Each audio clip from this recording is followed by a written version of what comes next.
This is your news source evening bulletin for today, Thursday, the 11th day of April in the year 2024. I'm Gordon Mosley reporting, and here's what we're tracking tonight. A commitment by the Guyana Power and Light Company to install additional equipment and inject additional power to the national grid by this Saturday has been welcomed by the government, although Vice President Bauer Jagdeo still has a question mark over that commitment. During his press conference today, Mr. Jagdeo said the power company continues to give his administration a headache due to its inefficiency to deliver stable power to the Guyanese people. He told reporters that he recently received a briefing from GPL's management with a commitment that things will be better from this weekend. While he wishes this would be so, he expressed some level of uncertainty. So they told me that hopefully by Saturday, that they should be able to get most of the equipment or some of these equipment up and running again that will allow us to have capacity that maximizes the peak demand. Now, I'm going based on what GPL is saying because I don't like to put my neck on the block for GPL. The Vice President said he does not want to give a direct date for the improved power supply and then disappoint the people, but he's merely going after what he was told. He said the power company has given a commitment to work overtime to ensure that additional power is installed. In the meantime, the government is locked in negotiations with a foreign company to supply emergency power here in Guyana. Mr. Jagdeo said the government is looking to wrap up that deal by the end of the week, and when that is done, it could pave the way for the arrival of additional equipment to add power to the national grid. That will see a significant injection of power into the grid in addition to what we have. So this will be, we intend to contract this for 2 years until the gas to energy project is completed. So we're hoping that within a matter of weeks, we'll be able to bring the situation back to normalcy and then have extra capacity to address any failure of equipment like we have experienced recently. GPL currently has an installed capacity of 166 megawatts of power, while the current demand is over 180 megawatts. More news coming up in just a moment.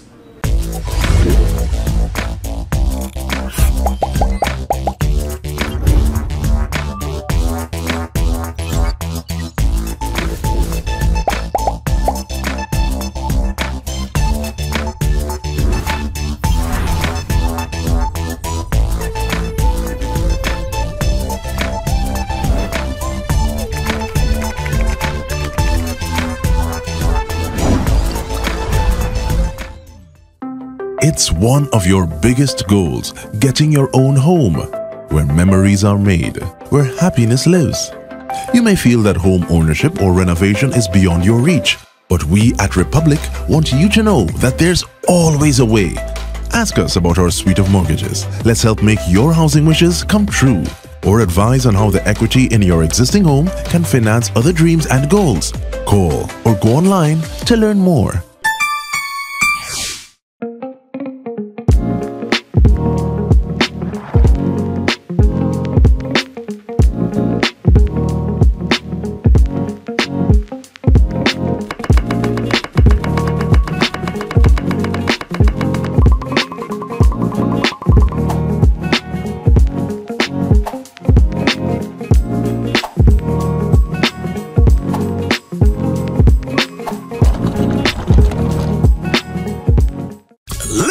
It's time for the official Linden Town Week Big People Party. This year, Big Man Door Skylark. Join Go Mosley Entertainment on Thursday the 2nd of May at the Mackenzie Bandstand for 5 big bands: Stitchy, Super Ray, Murphy, the Castro Brothers, and for the first time in Linden, the one-woman band Queen Makiba. But when I see what I was getting, boy, I start to shiver, cause I know I'm unable with that. Give me young boy. Plus DJ Granny Ivy will be live. Party like never before. It's a one-man band and one-woman band fete for Linden Town Week, Thursday the 2nd of May at the Mackenzie Bandstand. Big Man Tour Skylark. Compliments of GTT, Sheriff Security, 592Ts, Banks Beer, Guinness, and XM Rums. Drink responsibly for the official Linden Town Week Big People Party. Big Man Tour Skylark. Holiday spending put a dent in your cash. Top up your pockets in the Cash Splash promotion. Win over $5 million, including over $1 million in our weekly draws. Just purchase any Buster, Turbo, Fruita, Cool Kids, or Viva. Look for the 8-digit code starting with 786. Then visit Facebook or IG at Buster Guyana or Turbo_Caribbean for more details. The management of the Guyana Power and Light Company has been summoned to appear before the Parliamentary Sectoral Committee on Economic Services next month, in wake of the power company's inability to provide Guyanese with a reliable supply of electricity. Chairman of the Parliamentary Sectoral Committee on Economic Services, Opposition Member of Parliament Sherwin Holder, today said the committee met on Wednesday and agreed that the management of GPL, as well as the minister responsible for power generation, Prime Minister Mark Phillips, should come before the committee. The meeting is expected to take place on the 8th of May. With respect to the blackout crisis, the committee acknowledged that it is a definite matter of urgent public importance, and as such, there was a unanimous agreement to have those in government with the responsibility of policy and administration of GPL appear before the committee so that the issue can be properly interrogated with a view of arriving at solutions to bring this crisis to an end. It was noted also that during Wednesday's meeting, the Sectoral Committee on Economic Services met with the Minister of Public Works, Juan Edgil, and the Minister within the Ministry of Public Works, Theodat Indar, and advised them that steps be taken to address what is considered the unconscionable fare increase in public transportation. On the issue of the unconscionable increase in the fare for public transportation, the committee agreed and advised the Minister of Public Works to immediately meet with the various associations, including the Speedboat Association at Perica, Barticle, and Supernam, to bring this untenable situation to an end so as to ease the burden on the public. The opposition members of parliament sitting on the sectoral committee also pressed the Minister of Public Works for answers on several other matters, including information on major projects which have been stalled, the Chetty Jack International Airport expansion project, and expenditure on river transportation, as well as information on the contract monitoring units. Vice President Barra Jagdeo today blamed U.S. oil giant ExxonMobil and its local contractor, Guyana Shore Base, for the delays being experienced in the execution of the gas-to-energy project, resulting in calls for arbitration by the project contractors. However, the Vice President said the claims of cost overruns amounting to $90 million lack merit.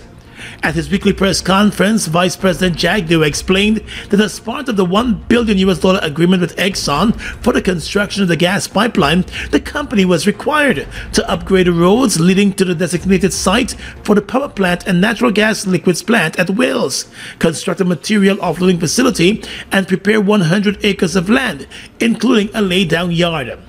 Exxon, according to Mr. Jagdeo, was expected to complete the preparatory work by June of last year, but there was a 3-month delay. So as I said before, Exxon was responsible for the site preparation, the road, the MOF, that's the material offloading facility, and the laydown yard. We were supposed to hand over the site to the contractor by June. We did not hand over the site, that is, Exxon did not hand over the site until September. And it was still incomplete, and they handed over an additional 14 from the $1 billion that is set aside to the contractor to complete the site. So a 3 months delay. Who was the contractor that Exxon had? It was Gisby to prepare the site.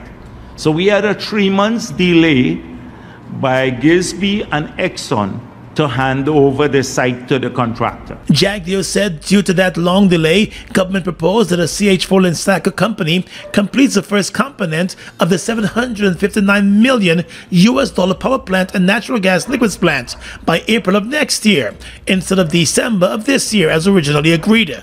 However, the companies are proposing a further extension.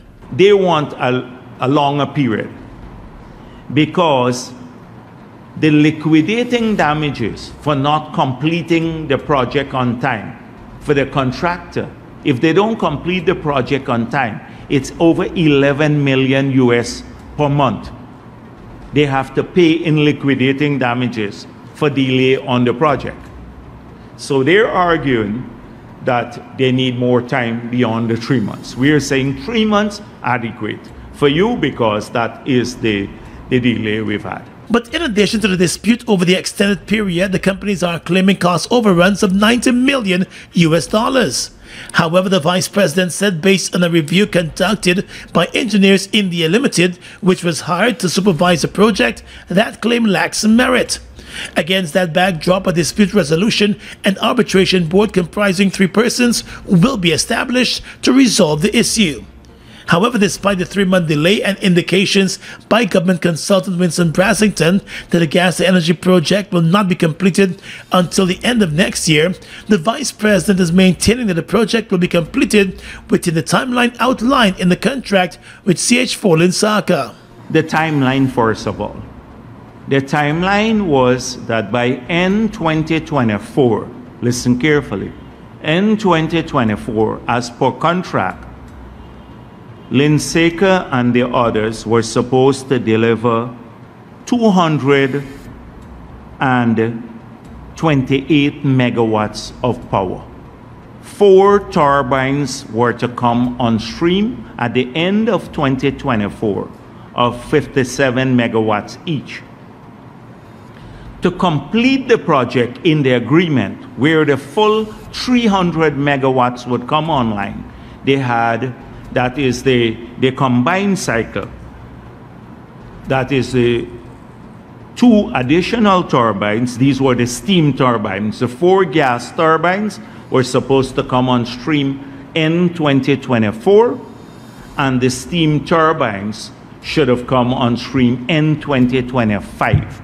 So the completed project as per contract is in 2025. However, economic advisor to the leader of the opposition, Elson Lowe, today said should the arbitration succeed, the country could suffer a significant financial blow. While urging the government to come clean on the matter, Mr. Lowe said the administration must disclose measures being taken to prevent further financial leakage and loss. Mr. Lowe said in light of those controversies and uncertainties, the government must release all agreements with Exxon for the provision of natural gas, including the repayment plan.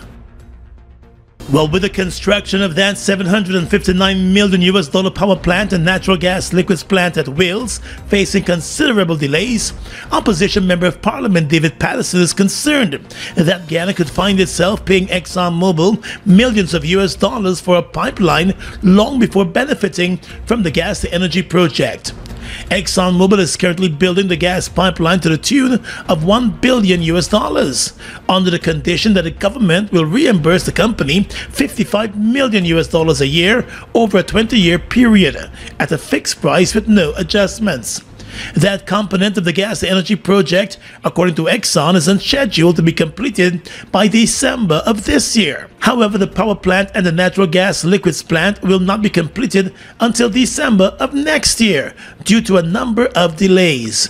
The Guyana government is responsible for the construction of the power plant and the natural gas liquids plant. In an interview today with News Source, Member of Parliament David Patterson said the delays in the project are worrying and could cost the country more in the long run. Because Exxon at the moment has claimed, and we have no reason to doubt their claim, is that they will be finished bringing their gas pipeline in onshore at the end of this year, end of 2024. So you would have what you would call a pipeline to nowhere for a year. Who's paying for that? I mean, what are the implications for the country, the environmental implications? I mean, you've heard Exxon already stated they have to bring down the two, Lisa 1 and Lisa 2 FPSOs to hook up this gas pipe to nowhere. Who's paying for that deferred loss of that deferred revenue? When is it do we start paying Exxon? Obviously, soon as Exxon indicates that they've completed, we have to start paying them. So we'll be paying them $55 million for the entire 2025 for no product, because they have nowhere to supply it, but they would have fulfilled their part of the agreement. But that is just the tip of the iceberg, Mr. Patterson said. Two contractors hired by the government to construct the power plant and the natural gas liquids plant have filed for arbitration over cost overruns of $90 million. CH4 Linsaka is one of the two contractors seeking arbitration. In December 2022, the government signed the $759 million contract with CH4 Linsaka for the construction of combined power plant and the natural gas liquids plant at Wales. The project includes the construction of a 300 megawatt power plant. Mr. Patterson suspects that the additional expense incurred by the contractors outside of the planned budget for the project is not only as a result of the delays being experienced, but also due to the defects in the design of the project. He said the government failed to conduct adequate due diligence and is now suffering the consequences. So they found design flaws, implementation flaws, delay in financing flaws, and which they have to do, work that they have to do, but it's not catered for initially in the contract. So the government obviously would have to foot that bill. Patterson said this was also the situation with the Chedijagan International Airport project, which was awarded to China Harbour Limited in 2011 and later found to have a number of defects.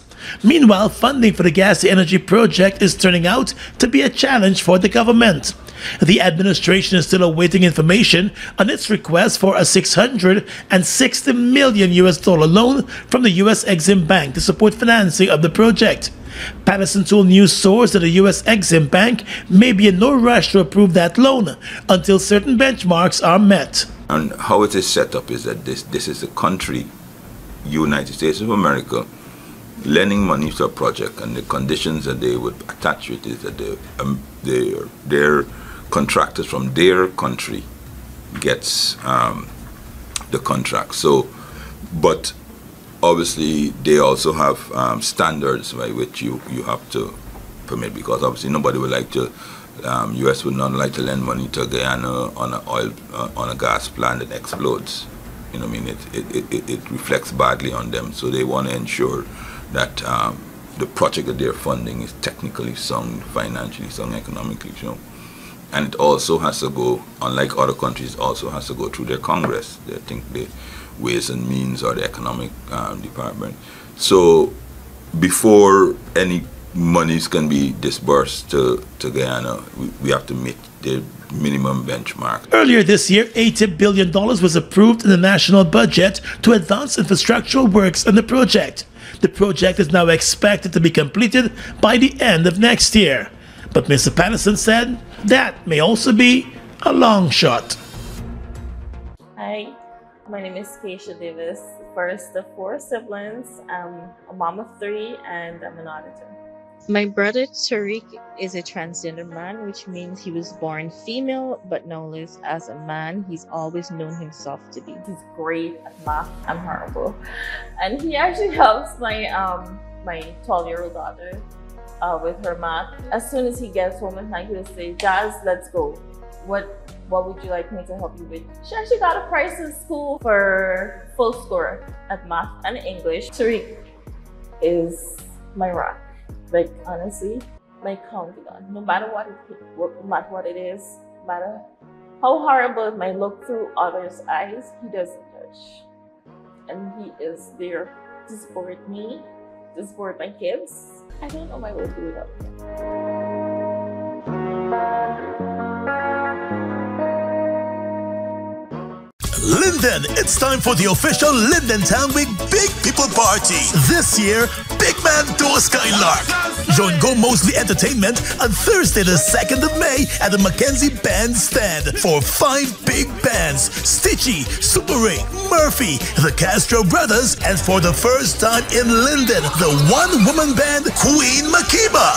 But when I see what I was getting, boy, I start to shiver, cause I know I'm unable with that. Get me, young boy. Plus DJ Granny Ivy will be live. Party like never before. It's a one-man band and one-woman band fete for Linden Town Week. Thursday the 2nd of May at the Mackenzie Bandstand. Big Man Tour Skylark. Compliments of GTT, Sheriff Security, 592Ts, Banks Beer, Guinness, and XM Rums. Drink responsibly for the official Linden Town Week Big People Party. Big Man Tour Skylark.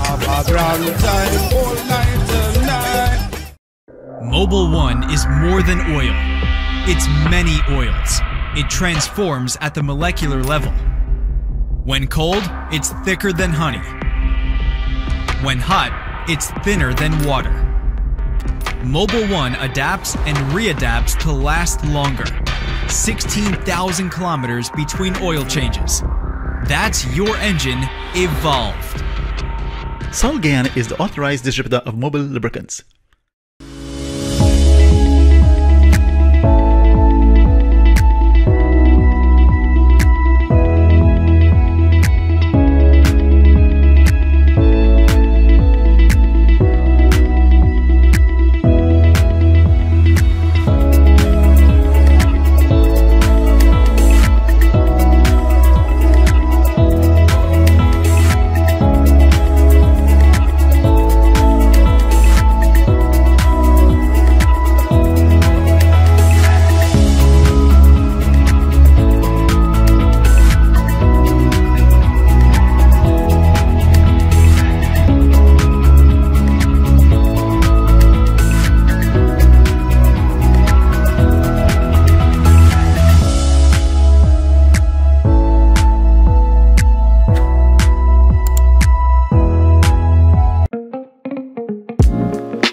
Opposition leader Aubrey Norton is of the view that a move by the government to approach the Caribbean Court of Justice to effectively block an order mandating oil company ExxonMobil to provide a guarantee that it will cover the full costs in case of an oil spill here is just wrong. High Court Judge Samuel Kisun had ordered the Environmental Protection Agency last year to issue an enforcement notice to the ExxonMobil company for the guarantee to be provided.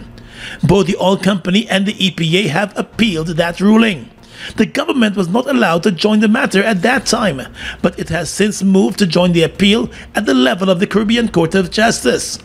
Speaking during an appearance on the Mark Benchcop Straight Up program last evening, the opposition leader said the move by the government to join the appeal shows that it has picked the side of the oil company over the interests of Guyanese. The government should be protecting the interests of the people of Guyana, and for them to challenge a decision that really was made in the interest of the people of Guyana is a clear indication that the government has no interest in the people of Guyana.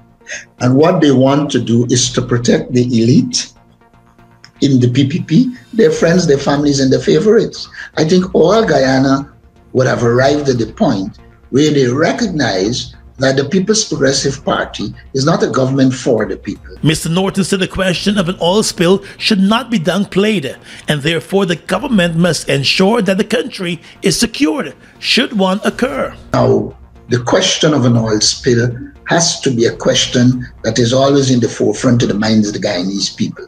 All the oil spills we have seen in the world, the major ones, have cost billions to clean up. Guyana, without the capacity to do so, has to ensure that there are mechanisms in place for the parent company guarantee that most Guyanese have been asking for. The opposition leader also argues that the Guyana government is exposing Guyanese by challenging the case, noting that citizens must not be made to pay should an oil spill occur. It's not a case where you're asking them to put down the money. There's a minimum sum that is put down, but what you're asking for is a document that legally commits ExxonMobil, the parent company, to be responsible if an oil spill occurs. So an oil spill has to be catered for. The Guyana government has defended its move to join the appeal by stating that the matter could have serious complications for the country. The Guyana government has signed an agreement with the French company Ocea for the procurement of an offshore patrol vessel at the cost of 39.5 million euros. The Ministry of Finance in a statement said the move is part of the government's strategy to boost its national defense and security capabilities through the Guyana Defense Force. During a signing ceremony which was observed by the minister responsible for finance, Dr. Ashni Singh, it was noted that the move also forms part of the government's commitment to ensuring that the armed forces are equipped to discharge their functions, including that of safeguarding the nation's territorial integrity, as the president ordered the ramping up of the GDF's capacity. Chief of Staff of the Guyana Defense Force, Brigadier Omar Khan, said the decision of equipping the country's defense force has always been a national endeavor, one which he believes is now necessary. He said it is pertinent and necessary, and it is in the country's best interest as a sovereign nation to do so. The price tag of the vessel includes the cost of the vessel and its equipment and the integrated logistics support services, inclusive of training for a 5-year period. Customs officers attached to the Guyana Revenue Authority have seized 2 minibuses and a motor vehicle that were found packed with smuggled liquor, beer and chicken. The bust of the smuggled items took place in the east coast of Marara village of Annandale. The GRA reported that 4 persons were arrested and are currently assisting with the investigations.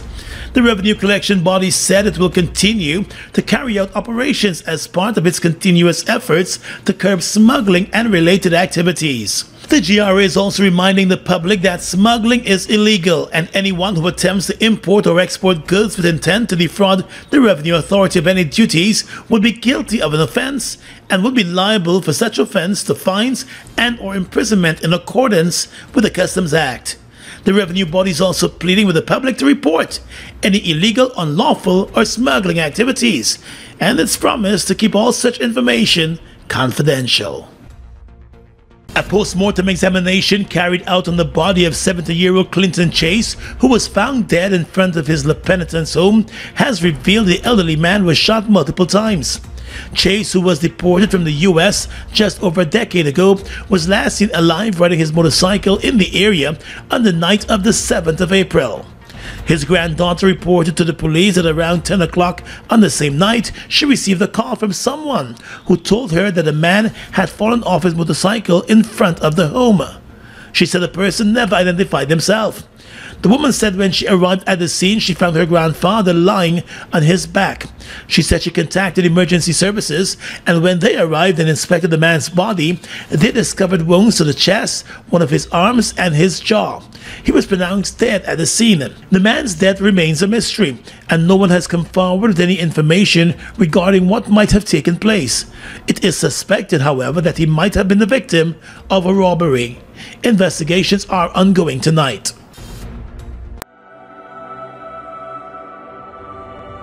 Look at the breathtaking beauty of the Essequibo. From its pristine rivers to its abundant resources, it's a treasure that belongs to Guyana, and we ask Venezuela to respect the rule of international law.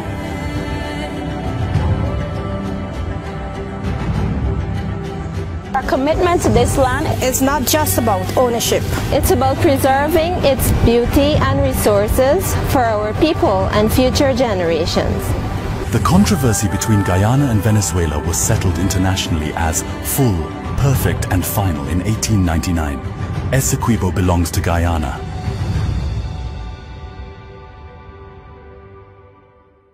Guyana's economy is rapidly transforming, and we're all part of it.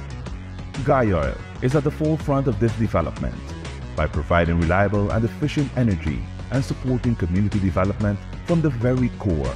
100% of Gaioil's profit goes back to building schools, roads, and other important infrastructure that connects our cities and towns, providing fuel to domestic, marine, industrial, and aerial transportation.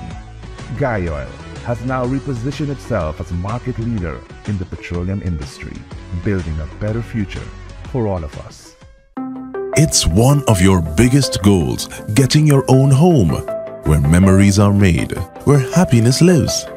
You may feel that home ownership or renovation is beyond your reach, but we at Republic want you to know that there's always a way.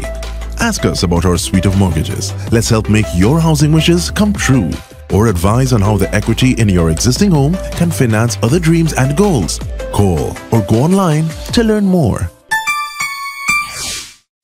Holiday spending put a dent in your cash. Top up your pockets in the Cash Splash promotion. Win over $5 million, including over $1 million in our weekly draws. Just purchase any Buster, Turbo, Fruita, Cool Kids or Viva. Look for the 8-digit code starting with 786. Then visit Facebook or IG at Buster Guyana or Turbo_Caribbean for more details. With your regional and international news tonight, I am Svetlana Marshall in the region. Mexico will ask the United Nations to suspend Ecuador's membership until the South American country issues a public apology for its raid on Mexico's embassy in Quito. Mexican Foreign Minister Alicia Barcina said on Thursday. Reuters, in a report, said the demand formed part of a case Mexico presented to the International Court of Justice, the top UN court, on Thursday. Diplomatic ties between the two countries have been suspended since Friday, when Ecuadorian police forcefully entered the embassy in order to arrest former Vice President George Glass, who sought and was granted political asylum in Mexico. Regional governments rallied around Mexico after the embassy raid, and Barcina expressed confidence that Mexico's case would be supported at the court. Under international law, embassies are considered the sovereign territory of the country they represent.